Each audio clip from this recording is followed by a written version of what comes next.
Hi everybody, welcome to the Court of Public Opinion. I'm Jeremy Cordeaux. Pete's here, Gary's here, you're here for our little dog and pony show, which I hope you will enjoy. It's 40 years on from the Chernobyl meltdown. I can't believe time goes that quickly. I can remember that. It's 30 years today since the Port Arthur massacre. All right, let's talk about Anzac Day. The dawn services, or predominantly the Sydney and Melbourne dawn services, although I think Hobart was involved, maybe a little bit in Adelaide. Sections of the crowd, return service people I assume, booed and heckled the welcome to country. Well, people may disagree with this. But you see, that's why we went to war in the first place. Freedom. Freedom of speech, the right to demonstrate, to say we disagree, to say what we think. And how a welcome to country is deemed appropriate anyway at an Anzac Day ceremony is totally beyond belief. Certainly beyond me. The other point I would like to make is some 54% of this country has been given to the Aboriginals. And Warren Mundine, recently on my Friday show, predicted that by 2030, I think he said 2030, we will have given them over 70% of the country. Given. Now, you can't seriously expect people to fight for and feel patriotic over a country which they do no longer own. Yeah, it'll be sort of old news by Friday, but you might like to have a go at the subject then. 0491 65 68 60. When they come out with their acknowledgement and welcome to country, there will be resentment. And here's something weird. I didn't know that there is a separate Aboriginal and Torres Strait Islander war memorial. It's on the Torrens Parade Ground here in Adelaide, down King William. Why? Why is that separate? What's this apartheid crap? We are one nation, under one flag. And this program is under the flag of our sponsor, Rossdale Homes, a fine South Australian family-owned company, famous for its absolute fixed price guarantee, no nasty surprises, and whether you're a first home builder or a seasoned property developer, you will love them. Their slogan is, and has been for years, Rossdale Homes, when trust is a must. Remember, only you can change the price. Wow, imagine if that applied to other things. Huh? For peace of mind and great quality, rossdalehomes.com.au. Now, according to yesterday's Sydney Morning Herald, the ISIS brides are on their way back to Australia. A group of 34. Could be 13 women and children, not sure yet. But they say that tickets, airline tickets, have been secured. Where did they get the money? That would be a fortune. How the government handles this will be an eye-opener and a key indicator. If they, the brides, do make it back, they should immediately be placed in detention. Something else you might like to comment on. Are we in the middle of some sort of strange Canberra torpor? What's in that bubble, I wonder? It can't be air. Have we bred or employed a bunch of journalists who are stupid? Or is that why they got their jobs? Health Minister and Minister for the NDIS, Mark Butler, admits that good management of the NDIS is way overdue. Really, sir? You've just realised that? What have you people been doing for the past 13 years? The Minister describes the NDIS as an ATM for shonks, grifters, fraudsters and criminals. Well, congratulations, Minister. To stand up there and say all of that must have taken courage.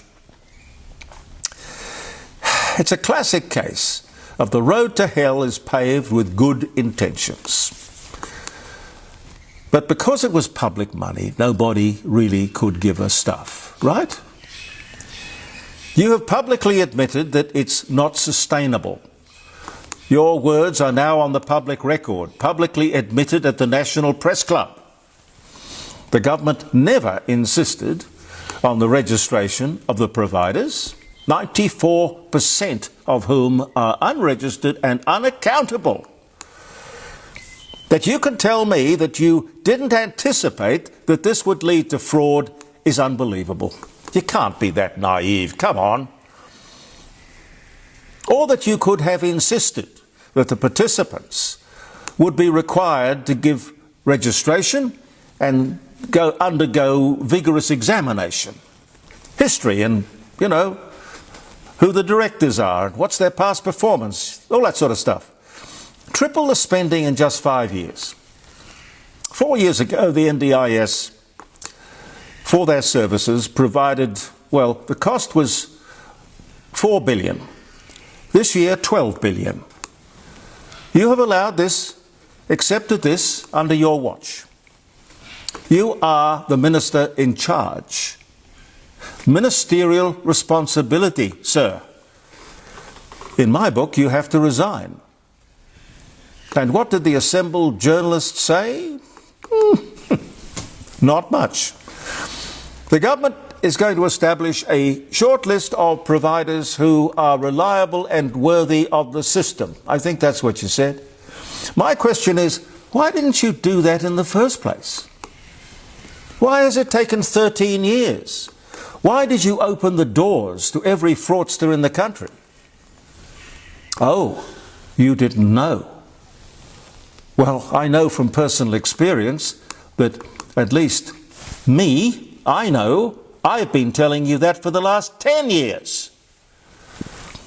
This man is at the press club in Canberra. He is behaving like a bystander. You know the old Sergeant Schultz, I knew nothing, I know nothing, I did nothing. It was anticipated that 410,000 people would apply for the NDIS. Well, that quickly became 760,000 people. The projection is that within 18 months that will be 900,000. And all of these people, ladies and gentlemen, are also, I would suggest to you, on the disability support pension. For those 760,000 participants of the pension, the cost is an extra $16.3 billion. And Thriving Kids is another looming disaster, financial monster, around the neck of every working Australian man and woman. If it doesn't bring down this government, nothing will. Enough is enough is enough is enough. The Labor government doesn't know how to stop itself. It's lost all connection between reality and its socialist ideology. If I'd been there at the press club lunch, my first question would have been, Minister, have you resigned or are you going to do that this afternoon? No such question, of course. The further admission that organised crime had so infiltrated, I love this, so infiltrated the NDIS as to have the nation's highest criminal investigators amazed. Do you admit that? And it all happened right under your nose. All under this Labor government's watch. And in case you haven't wondered why there is no other NDIS anywhere in the world, now you know. There is also no other government like this anywhere in the world. Not even in the ratbag South America or totally corrupt Africa. The Minister describes the NDIS as an ATM for shonks, grifters, fraudsters and criminals. Well, congratulations, Minister. To stand there and admit that, you and your Labor government created a $50 billion ATM machine for criminals, should have had every journalist in that room on his or her feet screaming for your resignation. And congratulations to Bill Shorten and Julia Gillard, whose legacy all this mess is. Between this mess and the Aboriginal industry, you all should be ashamed of yourselves. We the people just can't afford you. And at the press club, where were the questions? The hard questions. Hey, I'll give you one. It started off with 20% growth. You thought that was okay. Then you said, oh, no, we'll make it 10% growth. Oh, that's good. Okay, cut it back. Your target now is 8%.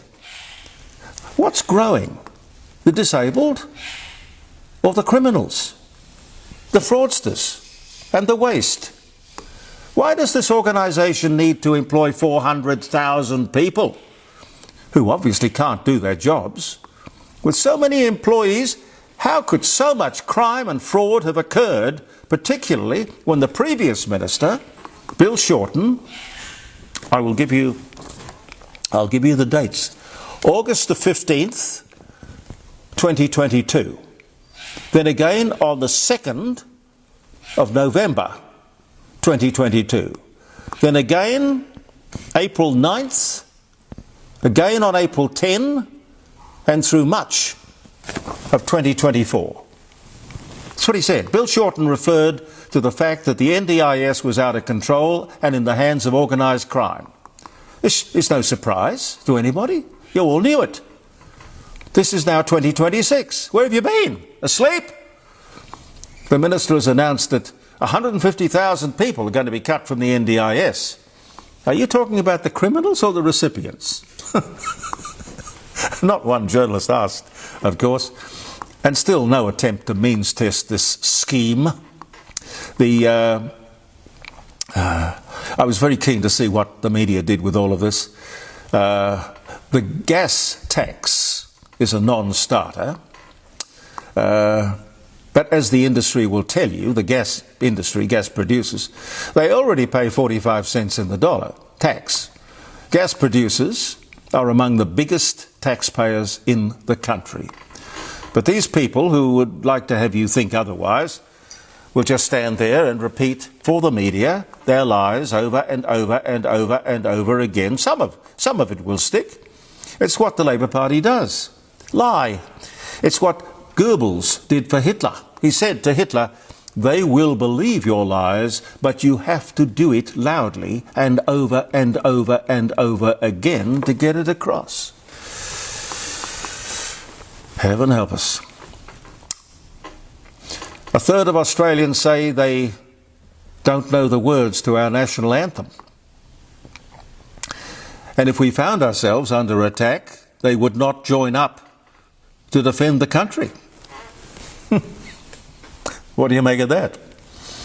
The problem is that we are not a nationalistic country, I suspect. And our education system has for years undermined our national pride among our children. And probably, I suppose, it's about leadership really. We have never had a stirring, charismatic, you like that word, don't you, Gary? I say it all the time. Yeah. Professor Plimer, yes, President. Yes, he is inspirational. But a stirring, charismatic national leader, an orator. However, maybe we have just never looked for one. I don't know. More to say on Thursday, but just quickly, tomorrow we're stepping out of our usual format. We've already recorded this. It is an interview with Chris McKinnell. Chris McKinnell of the Warren Legacy. Now, the Warren Legacy has been a consultant on some of the most amazing movies. I suppose you'd call them horror movies, but they're movies essentially about the paranormal. I can't think of the Amityville Horror. The Conjurings. The Conjurings. That was a whole series. Yeah. And Annabelle. Anyway, we've recorded the interview. He is a fascinating guy, and he's coming to Australia. But we have done an interview as sort of kind of experimental in a sense. But I hope you enjoy that. We'll post it tomorrow, 9 o'clock? Yeah. Yep, we'll do that. Different, something different.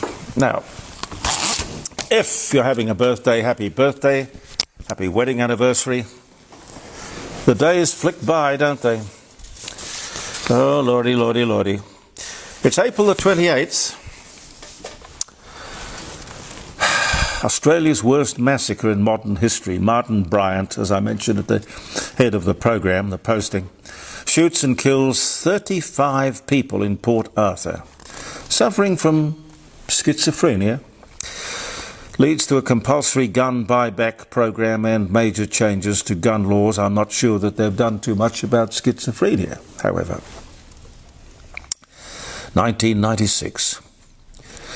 On this day, 1887, Europe's first motoring competition. It is won by the Marquis de Dion on a steam-powered quadricycle built by French toymaker and engineer Georges Bouton.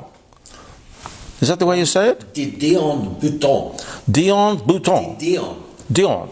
D-D. Yeah, D-I-O-N. Yeah. Dion. De Dion. And I'm French, and I can't do it. French newspaper organised the test, and Bouton was the only participant. That's a winner for you. That's the way you win, I tell you.